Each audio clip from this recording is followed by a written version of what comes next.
TV, where free speech reigns. I'll bring you a sharp take on the day's biggest stories, bombshell newsmaker interviews, and A-list guests.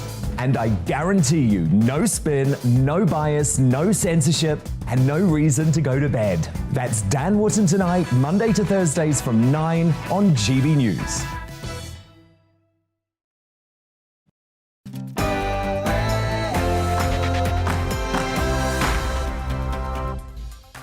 Hello and welcome to We Need to Talk About on GB News with me, Alex Phillips, where we get stuck into the issues that we need to be looking at in depth. Nothing is off the table and nobody is ever cancelled on this programme for saying exactly what they think. Keeping me company today is barrister Grace Gwynn, and here's what we've got coming up on the show. As Britain braces to be battered by storms, we're doing a windy whistle-stop tour of the country to find out how wild it is where you are. Plus, what is a jet streak? Who better to ask than the Met Office? And he could invade at any moment, with Western intelligence accusing Putin of staging false flag attacks to destabilise Ukraine. The Russian leader is dodging a global security meeting this weekend to instead parade his nuclear payloads. We bring you the latest as tensions continue to escalate. Plus, today is the day Prime Minister Boris Johnson must file his response to the Met Police investigation into Partygate. He's allegedly tooled up with lawyers, but can they get him off the hook? That's what we're talking about for the next hour, but what do you need to talk about? Email me, gbviews@gbnews.uk, or you can tweet me at gbnews. And we'd especially love to see your photos or videos of the wild weather in your area. But first of all, it's time for the GB News headlines.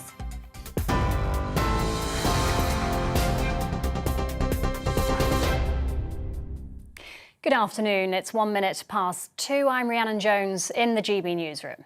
A major incident has been declared in Suffolk as Storm Eunice batters southern England and Wales, causing widespread disruption. More than 400 flights have been cancelled across the UK. The rail industry has issued a blanket do not travel warning and roads have been closed. Strong winds have damaged buildings across the country, including the Millennium Dome in East London. And Thames Valley Police say there's a member of public who's been seriously hurt by falling debris in Henley-on-Thames. An emergency COBRA meeting's being held this afternoon to discuss the government's response to the storm. Our Wales reporter Lily Hewitson's been braving the elements in Barry in Wales. Now, of course, it is that danger to life with flying debris. Just behind me, there's a bandstand where sheets of metal have just come off and flown in the other direction. We're keeping safe and keeping out of the way of it, but plenty of precautions in place here in Wales. No train services running at all, school closures, and people are being told to stay home and stay safe if possible. Meanwhile, at Heathrow Airport, there have been some difficult landings as pilots negotiate the stormy conditions. Planes can be seen bouncing on the runways with gusts of wind testing the skills of those handling them. Some pilots have even been forced to abandon their descent because of the extreme weather. Russia plans to stage massive drills involving ballistic and cruise missiles tomorrow. President Vladimir Putin will be overseeing the nuclear exercise, joined by Belarus's Alexander Lukashenko. The war games come amid heightened tensions with Ukraine, both Moscow and Kiev accusing each other of ceasefire violations. In Poland, US Defense Secretary Lloyd Austin said there's no evidence to suggest Moscow's moving its forces away from the border. He also reaffirmed America's commitment to NATO. Ironic that what Mr. Putin did not want to see happen was a stronger NATO on his flank. And that's exactly what he will see going forward. The Prime Minister Boris Johnson is due to attend the Munich Security Conference this weekend. At today's opening, the UN Secretary-General Antonio Guterres said Russia must de-escalate. I still think it will not happen. But if it did, it would be catastrophic. There is no alternative to diplomacy. All issues, including the most intractable, must be addressed through diplomatic frameworks. And it is high time to seriously de-escalate. Hundreds of people have been rescued after a ferry caught fire between Greece and Italy in the early hours of the morning. The Greek Coast Guard has confirmed that most of the 290 people on board the Italian-flagged ship were taken to the island of Corfu. Efforts are being made to reach 2 truck drivers who are still stranded on the vessel. The cause of the fire is not yet known. NHS leaders in England are warning free COVID tests and self-isolation must remain in place for the public. A survey of senior staff found 79% disagree with plans to scrap free PCR and lateral flow tests. More than 3/4 also want to keep the legal requirement to self-isolate following a positive result. The Prime Minister is expected to announce a living with COVID plan on Monday. And the International Olympic Committee has launched a scathing attack on the team behind the 15-year-old figure skater at the centre of a drugs probe. IOC President Thomas Bach says he's disturbed by the chilling attitude of Kamila Valieva's coaches. The Russian teenager fell twice in the women's free skate final at the Beijing Winter Olympics yesterday and slumped from first place to fourth. Former Director of Anti-Doping at UK Sport, Michelle Verroken, told GB News more should be done to help protect young athletes. We now have a category called protected persons as of 1st of January last year. And yet I wonder if the procedures themselves have actually accommodated the fact that these are children taking part in sport, and we are subjecting them to the same rules, the same procedures as we do adult athletes. So yes, the expectation has been extremely high on a very young person. This is GB News. We'll bring you more as it happens with all the latest on Storm Eunice. Now it's back to Alex and we need to talk about.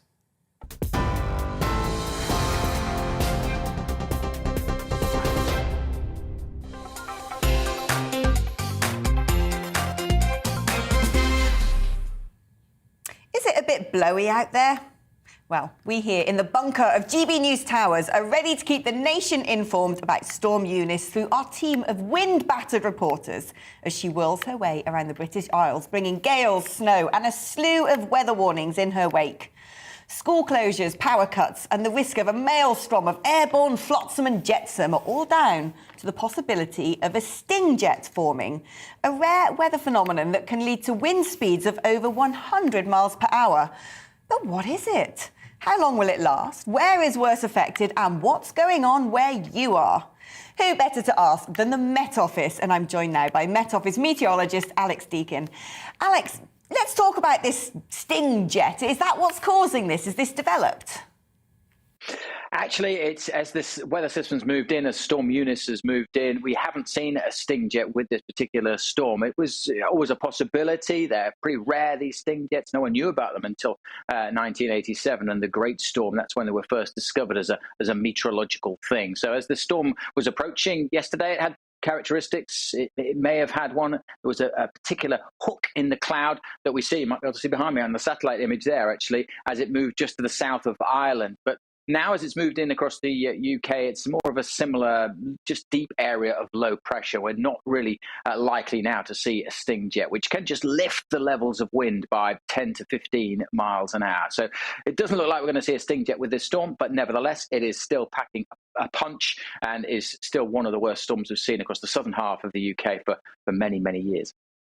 Yeah, just as you said that, there is a huge, blowing gust of wind that seemed to go past the studios then. I have that effect. Are we over the worst of it, would you say? Where is this storm moving to in the country? Well, we're probably over the worst of it where I am, which is in the southwest of England, southwest England and South Wales. We had a red weather warning in place here this morning. That lapsed at 12 o'clock. We do have a second red weather warning in place across southeast England and London. Very rare, these red weather warnings, and it's the first time we've ever issued a red one for London and the southeast since we changed the way we do these warnings back in 2011. So rare weather warnings are in place. There's a broad amber warning in place across most of England and Wales. And within that, there is still the potential for very, very damaging gusts of wind. So the worst of the winds are now moving north and east. So it's kind of easing a little where I'm in the southwest of England, but West Wales, northwest England, and particularly southeast England still in the firing line. And then through the afternoon, we're going to see those worst of the winds progressing a little further north. So East Anglia, the East Midlands, and then northeast England in the next few hours before the storm heads out into the North Sea and things calm down generally through this evening. Now, the last time we had apparently a storm of this size when it comes to winds was over 30 years ago, and there are far more, as far as I can tell, accidents and even fatalities recorded. Is that because we've just got a lot better at dealing with this now, by naming storms, by coming up with weather warnings, by taking precautions that some people might find overzealous? Absolutely. It's difficult to compare this storm with any storm at the moment. I think once it's over, we can look at all the data, compare wind gust, and we can maybe then rank it amongst other storms. It's very hard to do that whilst it's going on. And the main focus here at the Met Office is obviously to keep people safe and get the warnings out. So that's what we're focusing on today. Obviously, we'll have a wash up afterwards, and then we can maybe compare and rank this storm. But it's certainly one of the most severe across the south for many years. The classic example is the 87, the great storm of 87, Michael Fish and all that. And there's two things to note here. Yes, this could be comparable to that storm, but that storm happened in the middle of the night and it wasn't forecast. This one is happening in the middle of the day and has been warned about since Monday. So that's the development that here at the Met Office we've been involved in. The supercomputer that Michael Fish was involved in, the Met Office used back then in 87, was less powerful than what I'm talking to you on here, less powerful than an average mobile phone. Our supercomputers now do trillions of calculations per second, and they're much better at forecasting it. Monday was unprecedented. We never named two storms on the same day. And you're right, we do that to raise awareness so that people are aware of these storms across social media, their hashtags, and gets the information out there. People are more prepared. The rail networks were cancelling trains in advance.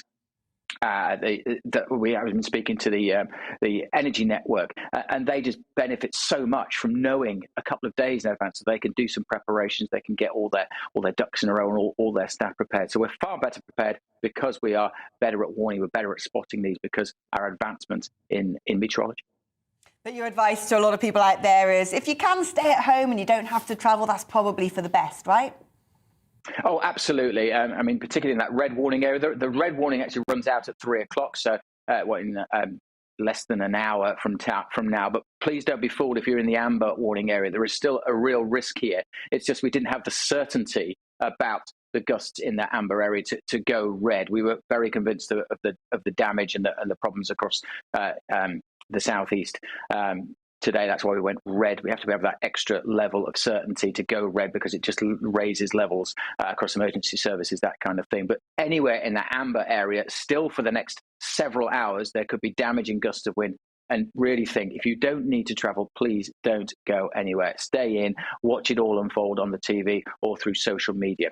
And further north, there's still snow happening as well. We talked a lot about the winds. They are giving wider disruption across the south, but this storm is also providing snowfall across parts of Scotland. There's 8 centimetres of snow lying across parts of the Grampians at the moment from this storm, and that's an extra hazard, and that will take a little longer to clear away this evening. So yeah, just think about it really. If you don't need to travel, please don't. This storm isn't going to last long. It's out of the way by tonight, although it'll still be windy at the weekend. Alex, thank you ever so much. Who better to give you an update than the legend that is Alex Deegan? He surely deserves a commemorative storm named after him. Thanks, Alex. As we've been discussing, Storm Eunice is causing huge disruption across the country. Thousands more households are without power, while in some parts of the UK, homes have yet to be reconnected after Storm Dudley. GB News Home Affairs editor Mark White has the latest.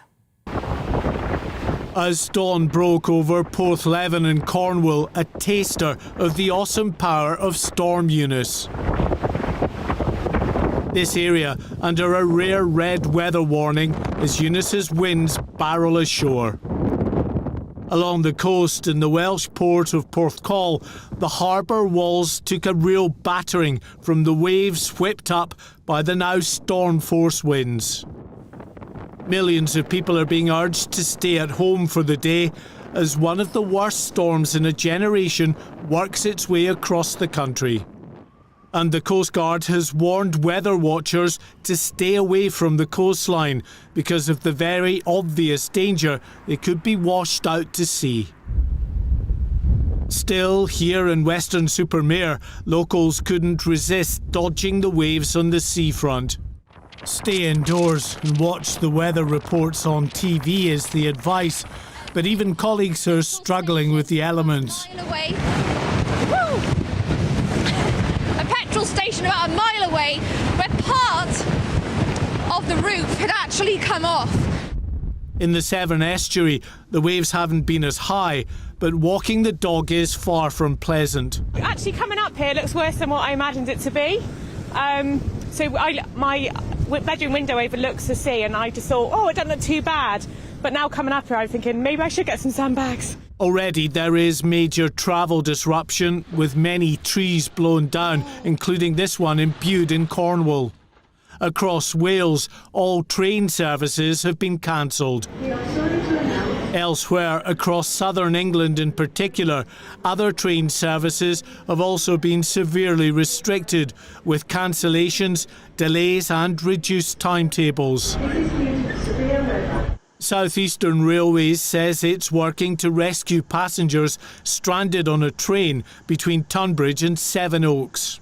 So we were meant to be going to London Paddington originally it was going to be about 9:30, but we've obviously had to leave a lot earlier, so it's 8:15 and we're trying to get on a train and still waiting for one. Yeah, so I've just found out that my train is cancelled because down at the bottom the signs all say it's up. So I was going to go to London, and yeah, I think so far all of the trains in the next hour are cancelled. Ferry services across the south have now been cancelled. This service, one of the last to brave the waves as the front end of Storm Eunice moved in. Further north, it's the snow that's bringing problems, like here in County Durham. A covering so far, but combined with the strong winds, it's likely to bring blizzard conditions. In Aberdeenshire, it's clearly fun for some, but travel is likely to be badly disrupted in the hours ahead. In the Irish Republic, more than 50,000 homes are already without power. The owners of this home near Cork had a lucky escape after the storms brought this tree crashing down. Air travel is also badly affected. Not the best of days for nervous flyers, as multiple flights here at Heathrow and other airports have struggled against the worst of Storm Eunice, some having to abort their landings. Mark White, GB News. Big Jet TV, I've been watching it all morning. It's fascinating. Well, let's cross live now to our reporters who are out and about, braving the wild weather. And Lily Hewitson, our Wales reporter, joins us from Barry in Wales, and Will Hollis, our West Midlands reporter, is in Nottingham.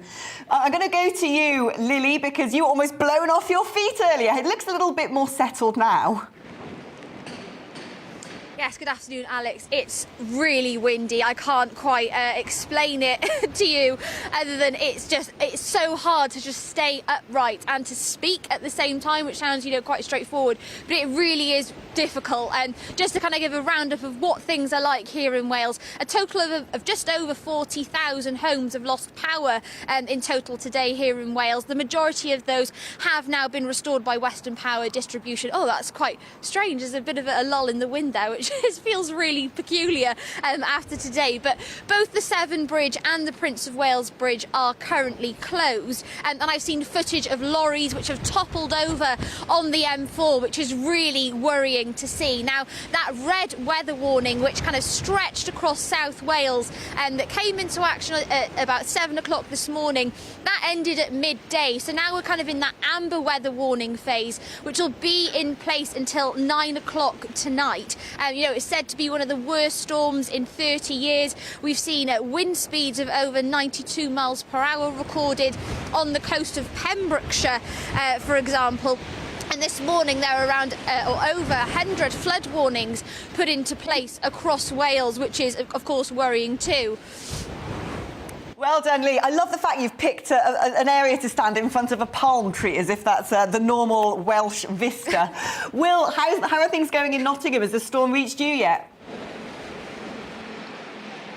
Yes, it really has. About 10 minutes ago, it's been fairly calm until quite recently when the winds really have started picking up. Just a moment ago, me and my cameraman were watching some people trying to put up an umbrella as they came out of the train station, and it went straight away. There was no hold back. It certainly wasn't one of the more expensive varieties. It was probably quite a cheap one because it was gone straight away, ripped out of the person's hands and flew off into the distance. The latest we're hearing about travel, we've had this blanket ban pretty much. The advice not to travel because of this amber warning in the East Midlands, where I am in Nottingham, advising people not to go and use the trains. There are trains still running for emergency situations, but the latest that we're hearing from East Midlands Railway is that it's going to suspend in its entirety trains running in and out of St Pancras, London St Pancras. So that's trains that will go to Nottingham, to Derby, and further up onto the country. The other news that we're hearing at Matlock Station, which is in Derbyshire,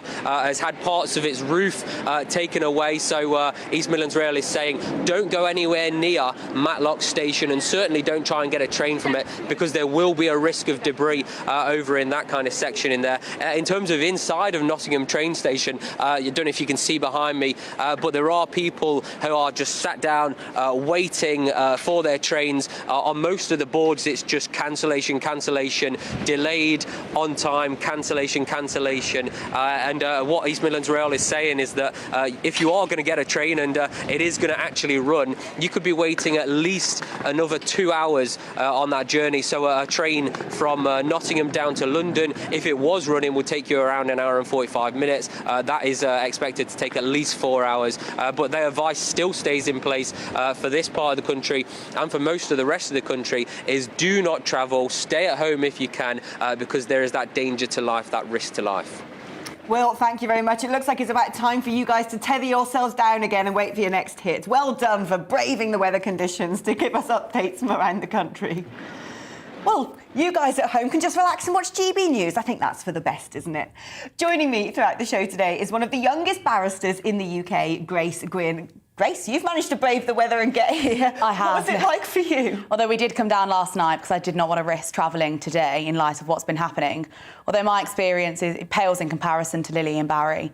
I mean, the wind was OK last night, and this morning in London, as we can see in the studio, it's coming in gusts every so often, but it has paled in comparison. I've received stories from Birmingham this morning, though, about the debris and slates falling in the road and drivers having to swerve around falling roof tiles. So it is a bit of a bizarre situation this morning around the country. Yeah, we've actually become a lot more cautious, haven't we, as a nation when it comes to weather, naming storms and putting out these alerts. And, I mean, do you think that's a good thing? I mean, as a barrister, surely it saves a lot of people doing their accident and injury claims. Absolutely, although it reduces the work for us, I guess. But no, I think it's brilliant. And like was said earlier, to raise awareness through social media, I mean, to hashtag storm and then insert name, it is a better way of raising awareness. And so people are taking the precautions to stay safe. And obviously a reduction in fatalities is always better. One would imagine Storm Grace would be more like a gentle summer breeze. I hope not in court, though. Well, there you go. You're with GB News on TV and radio and on YouTube. Don't forget to subscribe to our GB News YouTube channel. Time for a short break now and a check on that weather forecast. Hello, I'm Aidan McGiven. Storm Eunice is battering the UK with red warnings in force for dangerous winds in some parts of the country. Eunice has deepened rapidly overnight, and it's on the southern flank of this storm where the strongest winds are expected, and those strong winds with disruption likely in many places sweeping east across the southern half of the UK during the rest of Friday. Scotland, Northern England, Northern Ireland likely to see impacts from wind and from snow, mainly over hills. For the southern half of the country, amber warning for widespread disruption and dangerous winds, but the most dangerous winds in the red areas towards the southwest as well as the southeast, where the focus will increasingly turn during the afternoon as the strongest of the winds push east across the country. 70 to 80 mile-per-hour wind gusts for southeast England. Even inland, that would make it the most powerful storm for some years, and widespread disruption along with some danger from those winds. But further north, the wind's not quite as strong. However, we are going to see further outbreaks of rain and hill snow, particularly for Scotland, where there'll be blizzards over hills and drifting of any lying snow. 3 or 4 Celsius across Scotland, Northern Ireland, Northern England, 8 or 9 Celsius in the south. But it stays very windy despite the sunshine during the rest of the day. It stays very windy well into the evening, and then the winds gradually come down overnight with clear spells in the south, 1 or 2 showers in the west and the north, but further hill snow to come for Scotland and northern England. 0 to 2 Celsius in the north, 3 Celsius for Cardiff, London, Southampton as we start off Saturday. Some sunshine, mainly in the east first thing before the next system barrels in from the west. This will affect primarily the southern half of the UK with outbreaks of rain and hill snow for North Wales and northern England, as well as the North Midlands, and accompanied by strong winds, gales around the south coast, but not as strong as today. Quieter further north with some sunshine and showers. Sunday sees wet and windy weather return from the northwest.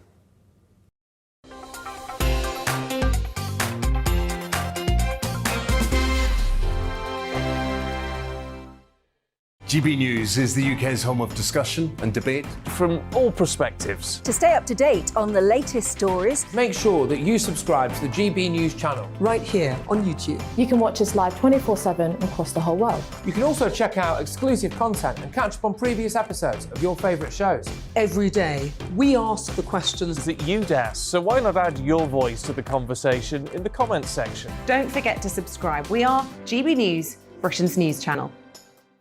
Every night at 11 on GB News, we bring you the next day's stories the day before. It's basically like time travel. If it's a big story, we'll cover it, guaranteed. But we'll also have some fun along the way.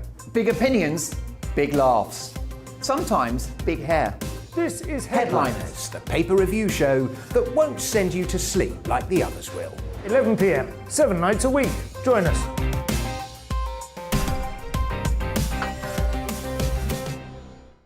Hello there, I'm Eamon Holmes. And I'm Isabel Webster. And we hope you can join us for Breakfast with Eamon and Isabel. You make me laugh out loud, belly laugh. Is that important first thing in the morning? Yeah, absolutely. And there's me trying to be deadly serious. News is a serious business. Yeah, I have to rein you in sometimes. Well, it doesn't stop us laughing at it. It doesn't stop us having an opinion on what's going on. Yeah. And it certainly will not stop us reflecting what you think. Weekdays from 6 to 9:30 on GB News. I'm Dan Wootton. Join me Monday to Thursday from 9 to 11 for the feistiest and most fun news debate on TV, where free speech reigns. I'll bring you a sharp take on the day's biggest stories, bombshell newsmaker interviews, and A-list guests. And I guarantee you, no spin, no bias, no censorship, and no reason to go to bed. That's Dan Wootton tonight, Monday to Thursdays from 9 on GB News.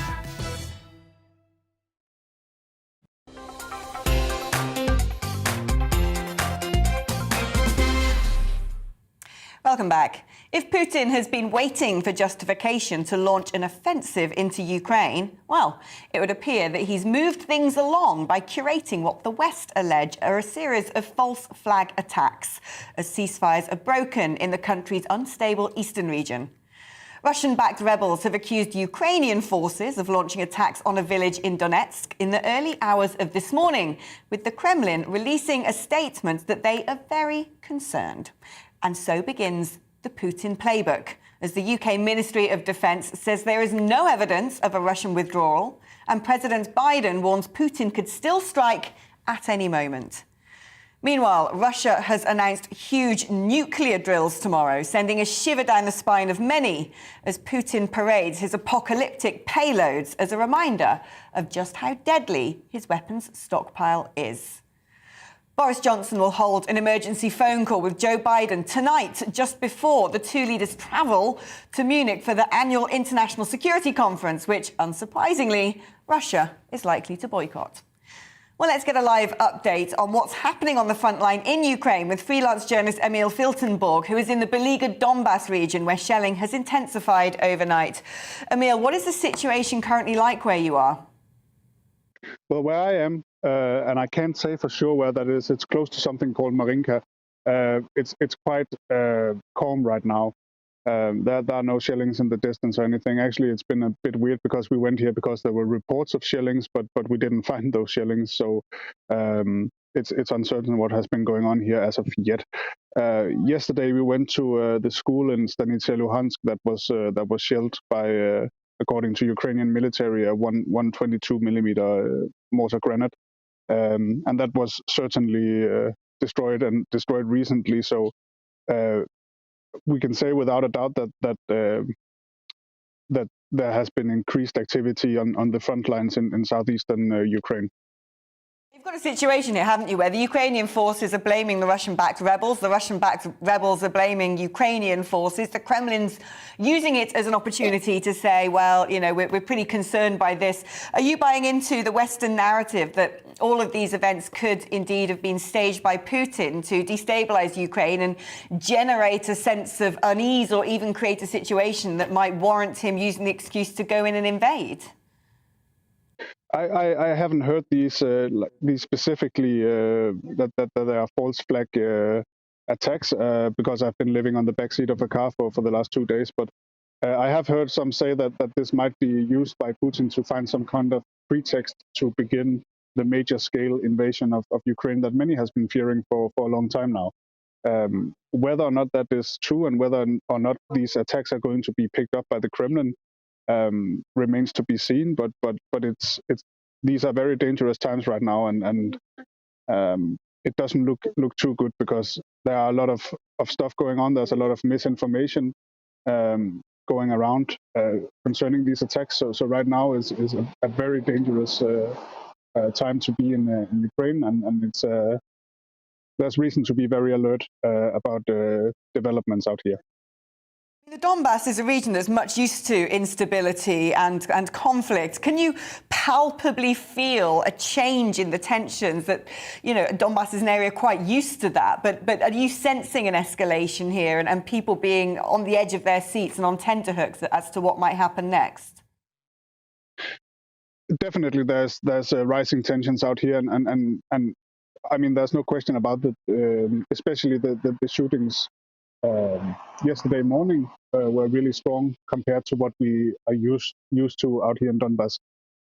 Whether or not people are more on edge or not, it's hard for me to tell. I mean, the people we spoke to who were surrounding the school, for instance, are naturally more, or the kindergarten, I should say, are more on edge because they had just been struck by artillery.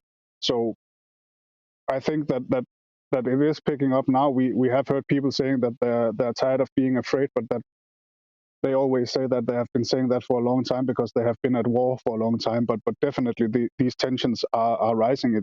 There has been an escalation for the past 2 days.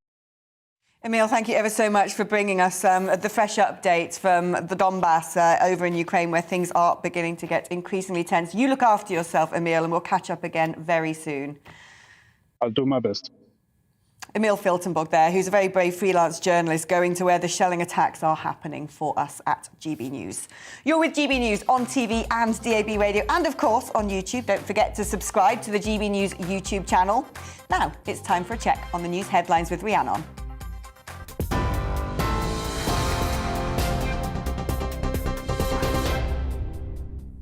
Good afternoon. It's 2:32. I'm Rhiannon Jones in the GB newsroom. A man has been killed in County Wexford in Ireland after being hit by a fallen tree during Storm Eunice, which is now battering southern England and Wales. More than 400 flights have been cancelled across the UK. The rail industry has issued a blanket do not travel warning and roads have been closed. Strong winds have damaged buildings, including the Millennium Dome in East London, ripping panels from the roof. An emergency COBRA meeting is being held this afternoon to discuss the government's response to the storm. Meanwhile, at Heathrow Airport, there have been some difficult landings as pilots negotiate the stormy conditions. Planes can be seen bouncing on the runways with gusts of wind testing the skills of those handling the aircraft. Some pilots have even been forced to abandon their descent in the extreme weather. Russia plans to stage massive drills involving ballistic and cruise missiles tomorrow. President Vladimir Putin will oversee the nuclear exercise, joined by Belarus's Alexander Lukashenko. The war games come amid heightened tensions with Ukraine, with both Moscow and Kiev accusing each other of ceasefire violations. Hundreds of people have been rescued after a ferry caught fire between Greece and Italy in the early hours of the morning. Coast Guards confirmed most of the 290 passengers were taken to the island of Corfu, but efforts are being made to reach 2 truck drivers still stranded on the vessel. The cause of the fire is not yet known. TV online and DAB Plus radio, this is GB News. We're back at the top of the hour with a full update and the latest on Storm Eunice. It's back to Alex, and we need to talk about in just a moment.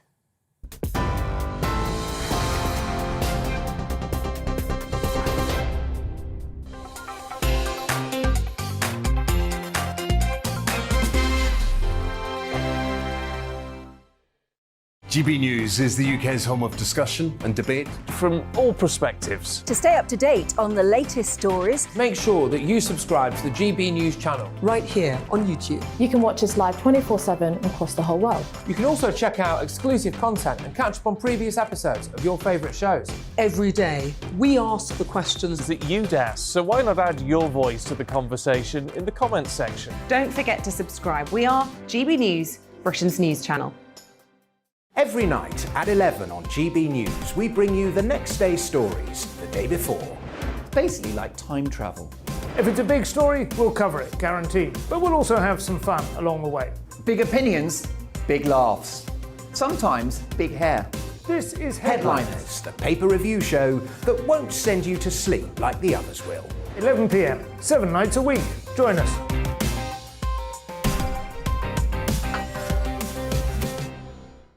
Hello there, I'm Eamon Holmes. And I'm Isabel Webster.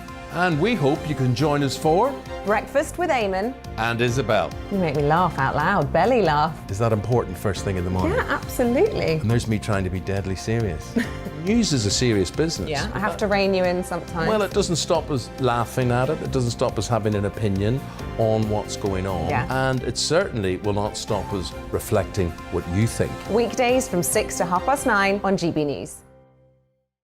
I'm Dan Wootton. Join me Monday to Thursday from 9 to 11 for the feistiest and most fun news debate on TV, where free speech reigns. I'll bring you a sharp take on the day's biggest stories, bombshell newsmaker interviews, and A-list guests. And I guarantee you, no spin, no bias, no censorship, and no reason to go to bed. That's Dan Wootton tonight, Monday to Thursdays from 9 on GB News.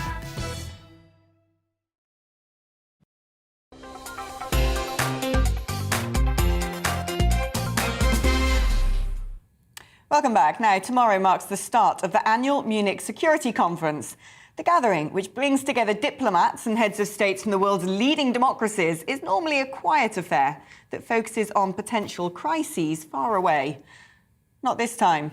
The focus is on Europe itself, as one of its largest nations faces a potentially bloody full-scale invasion.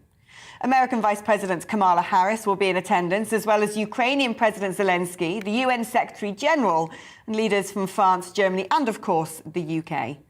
Quite deliberately, Russia is not expected to turn up, instead conducting harrowing drills, testing ballistic missiles on the very same day in a demonstration of might and rebellion against what Putin regards as a one-state dominating global policy under America, a world order he has repeatedly threatened to destroy.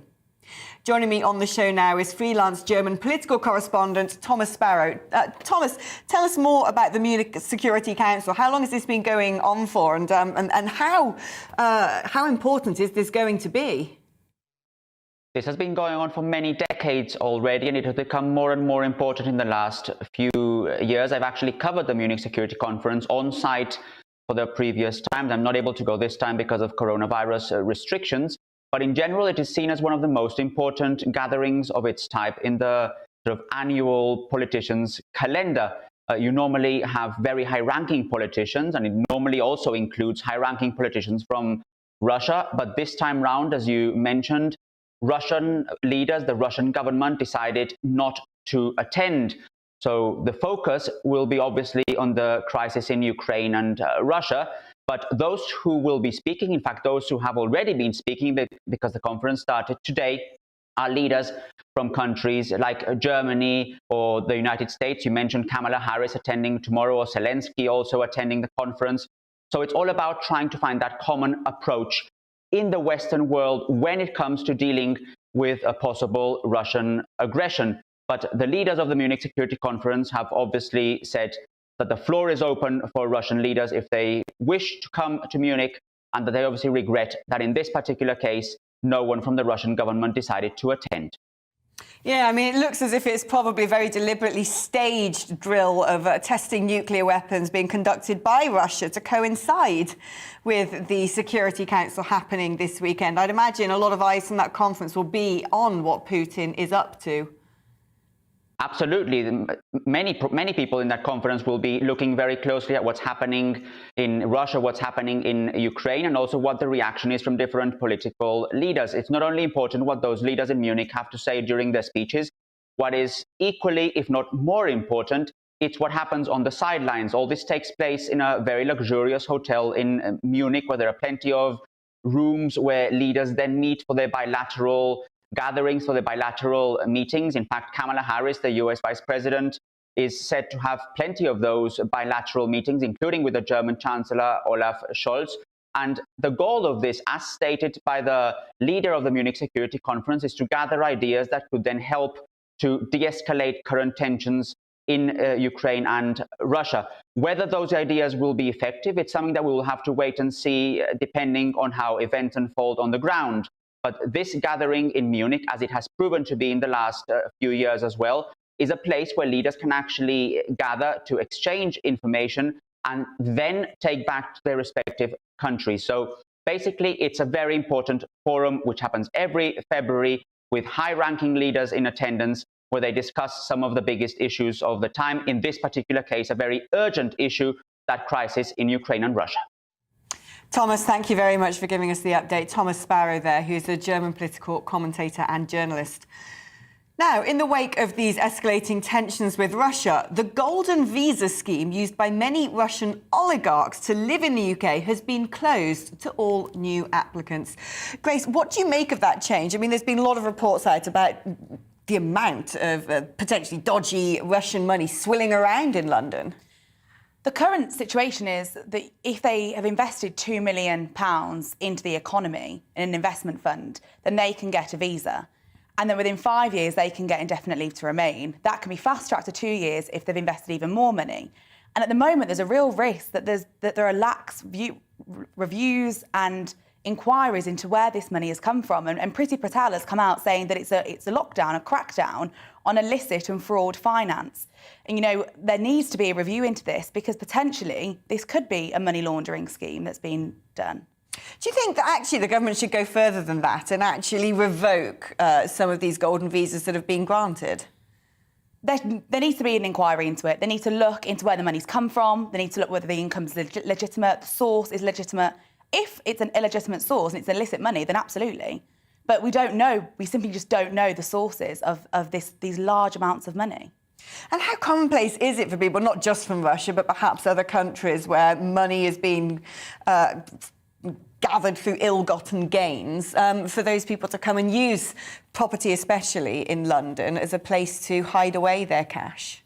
Well, there's been comments made by politicians that we don't run our countries like other countries where that's rife and commonplace, and that we need to uphold our standards and look into where this money's coming from, because it's not OK for this potential dirty money laundering just coming to London and be rife through our city. Yeah, I think we've been a bit lax on this in times past. Well, Partygate is back, as Boris Johnson must give his final response to the police today, while the Liberal Democrats demand the names of those given fines are published, along with the full Sue Gray report. Meanwhile, the Prime Minister has reportedly hired a private lawyer to choreograph his responses, while the Cabinet Office has demanded no photographs of events submitted as evidence be made public. Grace, if you were advising Boris Johnson, what advice would you be giving him? What should he be saying in his answers to sort of to exonerate himself from guilt? Do you know, that is an impossible question, because they've said they're not going to publish the questionnaire. So we don't know what questions he's being asked. We don't know what his counsel's saying. We don't know what his answers are going to be. And they've remained firm on that they're not going to publish any answers whatsoever. And the issue is there's a level of public pressure now on Boris. And the problem with these inquiries, or the issue with these inquiries, they take weeks, months, And so we've got a long way to go till we find out, the proper investigation into what happened in this Partygate. And a lot of things can happen in that time. I mean, the Met Police are saying they're not going to name names of the people who have received fixed penalty notices, only the number. There's pressure from the Cabinet Office on the Met Police not to publicise any photographs which have been given as evidence to the inquiry, despite a number of them actually, of course, being given to the press. How normal is that for the Met Police to take that route? Or is this sort of unprecedented behaviour to potentially try to protect what could become a powder keg situation? We're in unprecedented times anyway because of the lockdown and the pandemic. So that in itself is unprecedented. But it's not uncommon for the police to not want any parts of evidence to be published because it's not a trial by the public. There's proper protocols, and there's also a risk that if there's a procedural error, then there might be technicalities that arise that can affect a thorough and proper investigation. Now, if Boris was found to be at some of these events, and many believe that he was, but he says, look, 10 Downing Street is both my residence and a functioning office, one of the busiest in the country. I was passing through that particular room. I stopped to say hello, but under no circumstances did I register this as a party. Is that enough by law to say, well, if your intentions were good, if you were not aware, then you're exonerated? Or do you think, given that people around the country have received these fixed penalty notices, anything from £500 to £10,000, and have not had any route to appeal them, is it right that the Prime Minister could potentially get himself off the hook by saying, sorry, I didn't realise? And that's the problem. That is what Boris is saying. He's saying he's not aware that he's broken any lockdown rules, but he thinks there's been certain failings by the Conservative. And the problem with that is that so many people have received these fines and fixed penalty notices, and far beyond their means as well. And you want to be held accountable when you've potentially committed the same offence. The issue is with these COVID rules, they're so new, they've not been trodden, they're recent. We're only dealing with 2-year-old rules, and it was ever-changing. So there needs to be an element of cross-referencing to what Boris allegedly did with this party, to what the current rules were at the time and the guidance, and what the consequences were for breaking those rules. There's a lot to go through. My understanding is when these fixed penalty notices were discussed in the Human Rights Committee, I think it was, of Parliament, and they analysed the fact that there is no recourse to appeal. There is no way for people to say, I was sitting on a park bench and I didn't realise that was illegal. Under the scrutiny, when these things have reached court and people have failed to pay the fines, over a third of them have been deemed that they shouldn't have been given in the first place. Given that, if we now find that there are fixed penalty notices being issued to staffers of 10 Downing Street, possibly the Prime Minister himself, should the government be seeking to undo all of the other fixed penalty notices they've given to the public? Potentially that's an argument. The difficulty is in acting retrospectively and undoing all of that, because at the time it allegedly was an offence. It was an offence that was committed. And then if you then unravel and change the law subsequently, it's difficult to then go back and post-date all of the offences. It's a moral and legal argument, but also a procedural and proportionality argument as well. And as a barrister, if the Prime Minister is shown to have broken the law, however much of a small infraction it may be, but if he has broken the law that he himself delivered from behind a podium, behind a lectern, during the pandemic, do you think it's viable for him to continue leading the country? Or do you think that there should be some sort of provision in place that as the highest office in the land and the one making the laws, you have to stick by them 100%? And that's a fair question, because there's so much public pressure at the moment for Boris to resign. Even within his own party, there are some Conservative MPs that are calling for him to step down, whereas there are others that say, no, let's go through the investigation, let's analyse all the evidence and then see where we're at.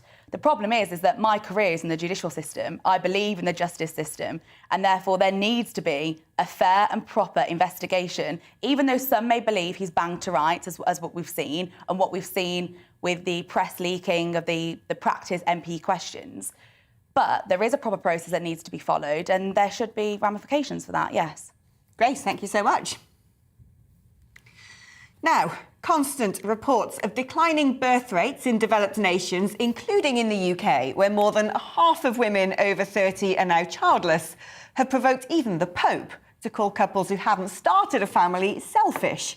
And it's creating quite the headache for policymakers concerned about an increasingly ageing population without a young workforce following in its wake. Yet for those who have faced the decision of when to start a family, the reasons behind more and more couples putting off having children are pretty clear. We have the third highest childcare costs in the world. There's a disgraceful lack of planning in offices and workplaces for things such as creches. The soaring cost of house prices means a lack of financial security to forge a child-worthy nest. And the developing Western cultural obsession with disposable sexual relationships is clear. Don't blame women. Blame the people that run big business and governments who continue to treat birth as if it was just invented yesterday. Well, joining me now on the show is writer and co-founder of parents group Us For Them, Molly Kingsley. Molly, what do you put down as the reasons for why the birth rate is so low? Oh, I mean, I think we've got a perfect storm of factors, haven't we, Alex? So, we've got very high costs of living. The average house costs 8 times an average person's income in the UK. You've got childcare costs that are far higher even here than in other European nations. So in Finland, about 18% of a typical 2-income family's income would be spent on full-time childcare. Here it's 30%, so it's a lot higher. You've got a parental leave system which penalises women. You've obviously just come out of a pandemic, 2 years of children being deprioritised, and I think some really quite troubling attitudes sort of revealed about how we treat children. And I think more fundamentally, exactly as you said, we have policymakers and big businesses who still think having children is a woman's issue, and therefore this has never been given the political attention that it needs to get to fix it. This is all of our problem, as is becoming clear, and governments and big business need to take it very seriously. Yeah, I mean, I agree with you entirely. And you've now got a lot of newspaper reports of people expressing concern about what this is going to mean for wider society if the birth rate drops to a pretty critical level. What sort of policies should the government be putting in place that would make women, perhaps even single women, think that I can become a mother, I can start a family, because there are provisions out there to enable me to do so? Yeah, look, I mean, I think the first really critical point to make here, Alex, is that actually we shouldn't be thinking about this in terms of it's a woman's problem. I mean, obviously, to an extent, it is a woman's problem, but actually it's more than that. It is all of our problem, and it's just as much a men's problem. It's a parent problem. And I think, the obvious things that could be done, the first thing that could be done, and I know we've talked about this before, is recognising that. And, if you look at the system in the round, it is women who bear a disproportionate, both joy, but also burden of childcare, and actually what that means in terms of your career. And I mean, I'm sure you know people too. I know so many friends, including myself actually, who that just put off for years and years. And you think, God, this looks really difficult. And I'm getting quite senior in my job. And how's that going to work? And the answer is it doesn't work. And for many women, some who it does. And let's be honest about that, and let's recognise that. I think the childcare costs, and this might be a jarring message for a Conservative government to hear, but we need to fund our childcare, and the state has a role to play in that, and the state is failing and has failed for a very long time. And it's really sad actually that the advances that were made under, this is years ago now, but going back to kind of Every Child Matters policies of the Blair years, they look to have been largely undone. And we have, we've got some improvement in this budget, we've got some investment made into early years and into family hubs, but it is far from the kind of structural reform of our childcare system that we so desperately now need. Molly, thank you ever so much. Molly Kingsley there, who's the co-founder of Us For Them. I mean, Grace, you work in what has traditionally been a very male-dominated sphere. Does this bother you? Absolutely. And it's not a gender issue, it's a social issue. And much more needs to be done. So many women that I know in my field don't want to have children until they've built a practice. The issue of being a self-employed barrister, as I am, is that you don't want to drop off and lose your clients. You want to build up a reputation for being a strong barrister, and then you want to have children. And that's not right. It shouldn't be a fear of establishing your career first before having children. And also, because it is an old boys' club, the profession, there are certain comments that are made. And so it perpetuates a society, an environment where it's seen as a taboo subject, and more needs to be done to counteract that. I mean, one thing that strikes me is in so many new office developments now, they'll stick in a rooftop bar, they'll stick in a gym underground, they'll have a breakout space where Alan from accounts can shoot hoops like he's still at school. But where's the creche to put the children? Do you think it's about time that there is some sort of legislation brought in saying that, new office developments, business companies over a certain size should make sure that there are childcare facilities on the site, or at least nearby, that is potentially subsidised? I think that would be a brilliant initiative, I really do, because so many women are put off by the long hours, plus a commute, obviously, but for the pandemic. If you're looking at working a 10-hour day and an hour commute either side, how is that compatible with raising a family? It's simply quite not. And I do think more needs to be done that way. When you look at the statistics as well with barristers, it's pretty much 50-50 men and women split at the junior end. But then as the career progresses, women just simply drop off. And when you get to QC level, there are far more males than women. And it begs the question, is this a childcare issue? 100%. I mean, evidently, it seemed a bit strange to see a woman in the court of, in the courts bouncing a baby on her hip. But even when we get to the space of the courtroom, there must be a lot of staff there, whether they're clerks, whether they're barristers, solicitors, who are mothers, who do have children who need to be cared for. What is the right approach to this? I'm not professing that a creche should be put in the middle of a courtroom by any means, but what I'm saying is an appreciation of flexible working hours. Sometimes your court cases are back-to-back and they overrun because of witnesses or any other live issue that can occur. And the issue is it seeps into your evening. Also, with this profession, you are expected to work unsociable hours. And again, it's not conducive to the school run, putting a child to bed. And so there needs to be an appreciation and a real understanding and respect for working mothers in these fields. Yeah, I think we're just stuck in some pretty old-fashioned mentalities, aren't we, Grace? Absolutely. Grace, it's been an absolute pleasure having you here as our legal eagle today, commenting on all sorts of things, and really great to hear your feminist, your strident feminist views as well. Very much up my street. Grace Gwynn, thank you ever so much. Thank you. Well, that's all we've got time for today. You've been sending your stories about Storm Eunice throughout the show. I'm just going to quickly share a few to wrap up. Lou says, my friend is on his yacht on the Hamble and said the wind forces are gusting at 122 miles per hour. Oh, interesting place to hang about in the middle of a storm. Keith says, we've got the storm in Wales now. Please make sure your Wales reporter Lily stays safe out there. She did look like she was going to be blown away. Adam says, a lot of trees are down in our garden. Sorry, Adam, we didn't have time to finish that comment before it skipped on the auto cue. Thank you ever so much for getting in touch. That's all I've got time for today, and in fact for this week. So have a wonderful weekend. It's bye-bye from me. Same place, same time next week, 2 o'clock here on GB News. Have a wonderful weekend. Bye-bye. Hello, I'm Aidan McGivern. Storm Eunice is battering the UK with red warnings in force for dangerous winds in some parts of the country. Eunice has deepened rapidly overnight, and it's on the southern flank of this storm where the strongest winds are expected, and those strong winds with disruption likely in many places sweeping east across the southern half of the UK during the rest of Friday. Scotland, Northern England, Northern Ireland likely to see impacts from wind and from snow, mainly over hills.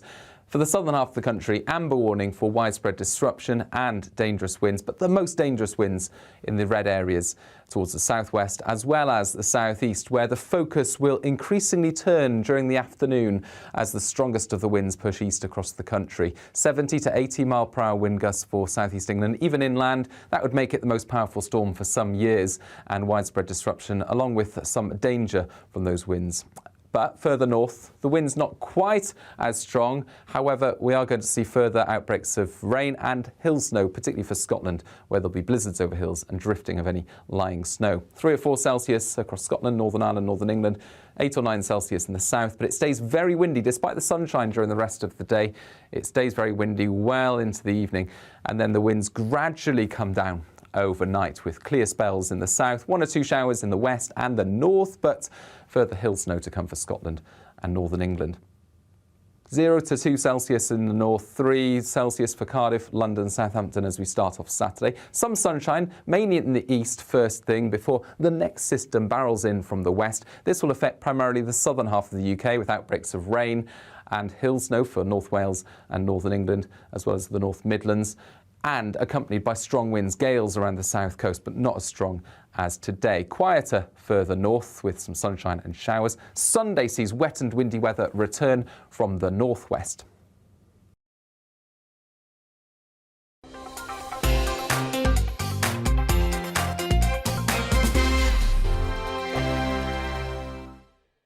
GB News is the UK's home of discussion and debate from all perspectives. To stay up to date on the latest stories, Make sure that you subscribe to the GB News channel. right here on YouTube. You can watch us live 24/7 across the whole world. You can also check out exclusive content and catch up on previous episodes of your favourite shows. Every day, we ask the questions That you'd ask, so why not add your voice to the conversation in the comments section? Don't forget to subscribe. We are GB News, Britain's news channel. Every night at 11 on GB News, we bring you the next day's stories the day before. It's basically like time travel. If it's a big story, we'll cover it, guaranteed. But we'll also have some fun along the way. Big opinions, big laughs. Sometimes big hair. This is Headliners, the paper review show that won't send you to sleep like the others will. 11 p.m, 7 nights a week. Join us.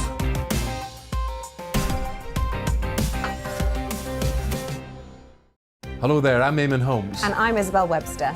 And we hope you can join us for Breakfast with Eamon. And Isabel. You make me laugh out loud, belly laugh. Is that important first thing in the morning? Yeah, absolutely. And there's me trying to be deadly serious.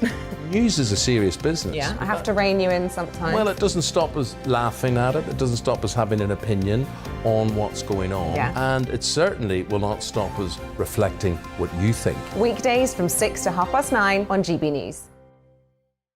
I'm Dan Wootton. Join me Monday to Thursday from 9 to 11 for the feistiest and most fun news debate on TV, where free speech reigns. I'll bring you a sharp take on the day's biggest stories, bombshell newsmaker interviews, and A-list guests.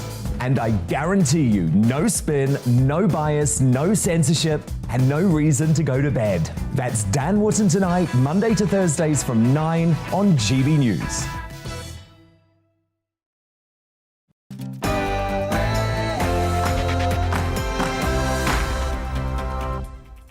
Hello and welcome to the briefing. Not even Storm Eunice could stop me from giving you this afternoon fix of all the latest political news, debate and analysis. I'm Arlene Foster and here's what's coming up over the next hour.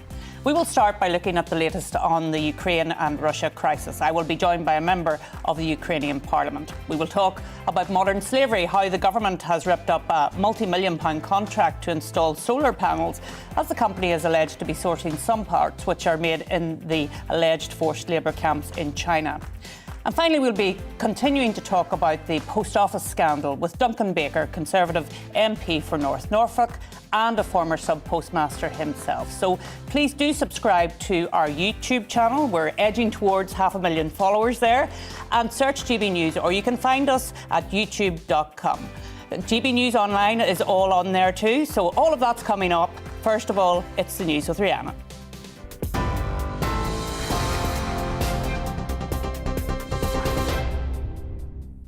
Good afternoon, it's just gone 3 o'clock. I'm Rhiannon Jones in the GB newsroom. A man has been killed in County Wexford in Ireland after being hit by a falling tree during Storm Eunice, which is currently battering southern England and Wales. Winds of up to 100 miles per hour have been forced the cancellation of more than 400 flights across the UK. The rail industry has issued a blanket do not travel warning, and roads have also been closed. The O2 Arena in East London is among the many buildings that have been damaged. Around 1,000 people had to be evacuated from the site as panels were ripped from the roof. An emergency COBRA meeting is being held this afternoon to discuss the government's response to the storm. Our Wales reporter Lily Hewitson has been braving the elements in Barry in Wales. Now, of course, it is that danger to life with flying debris. Just behind me, there's a bandstand where sheets of metal have just come off and flown in the other direction. We're keeping safe and keeping out of the way of it, but plenty of precautions in place here in Wales. No train services running at all, school closures, and people are being told to stay home and stay safe if possible. Meanwhile, at Heathrow Airport, there have been some difficult landings as pilots negotiate the stormy conditions. Planes can be seen bouncing on the runways, with gusts of wind testing the skills of those handling them. Some pilots have even been forced to abandon their descent because of the extreme weather. Russia plans to stage massive drills involving ballistic and cruise missiles tomorrow. President Vladimir Putin will oversee the nuclear exercise, joined by Belarus's Alexander Lukashenko. The war games come amid heightened tensions with Ukraine, both Moscow and Kiev accusing each other of ceasefire violations. Speaking in Poland earlier, US Defense Secretary Lloyd Austin said there's no evidence to suggest Moscow's moving its forces away from the border. He also reaffirmed America's commitment to NATO. Ironic that what Mr. Putin did not want to see happen was a stronger NATO on his flank. And that's exactly what he will see going forward. Prime Minister Boris Johnson is due to attend the Munich Security Conference this weekend. At today's opening, the UN Secretary-General Antonio Guterres said Russia must de-escalate. I still think it will not happen. But if it did, it would be catastrophic. There is no alternative to diplomacy. All issues, including the most intractable, must be addressed through diplomatic frameworks. And it is high time to seriously de-escalate. Hundreds of people have been rescued after a ferry caught fire between Greece and Italy in the early hours of the morning.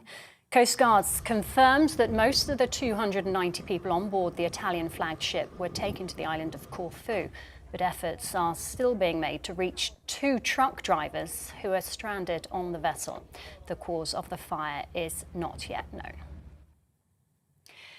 NHS leaders in England are warning free COVID tests and self-isolation must remain in place for the public. A survey of senior staff found 79% disagree with plans to scrap free PCR and lateral flow tests. More than 3/4 also want to keep the legal requirement to self-isolate following a positive result. The Prime Minister is expected to announce a Living with COVID plan on Monday. And the International Olympic Committee has launched a scathing attack on the team behind the 15-year-old figure skater at the centre of a drugs probe. IOC President Thomas Bach says he's disturbed by the chilling attitude of Kamila Valieva's coaches. The Russian teenager fell twice in the women's free skate final at the Beijing Winter Olympics and slumped from first place to 4th. Former director of anti-doping at UK Sport, Michelle Verroken, told GB News more should be done to protect young athletes. We now have a category called protected persons as of 1st of January last year. And yet I wonder if the procedures themselves have actually accommodated the fact that these are children taking part in sport and we are subjecting them to the same rules, the same procedures as we do adult athletes. So yes, the expectation has been extremely high on a very young person. This is GB News. We'll bring you more news as it happens, including the latest on Storm Eunice. Now, though, it's back to the briefing with Arlene Foster.